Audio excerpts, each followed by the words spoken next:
دیو جن بس سلف د بدعات مبارک دومره سختو غیب فرمایل وای کپ مسجد کې اور ولګید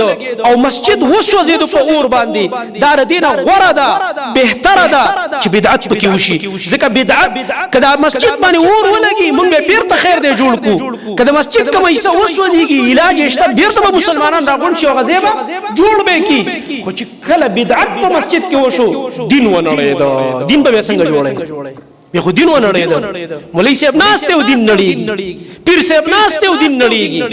واه واه دا وړر لوی تبعید سلف که مسجد وسوځيږي دا نقصان وای نه دی ځکه علاج شته مسلمانان ډېر خلک دي جذبو والا دي بیا راغونډيږي دا غینه ښه جوړي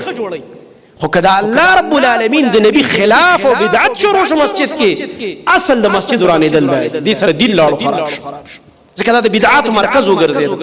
دا زما د نبی د سنتو د خلاف مرکز وګرځید او د بدعت لوی نحوست دا د پډیرو نحوستونو کې کوم انسان چې بدعت اختیار کړي دنه به الله سنت اخلي د سنت رب محرومیږي دا انسان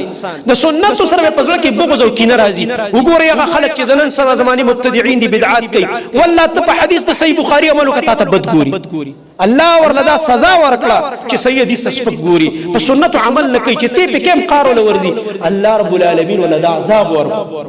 ځکه چې ځانونه عزت کړی په بدعات باندې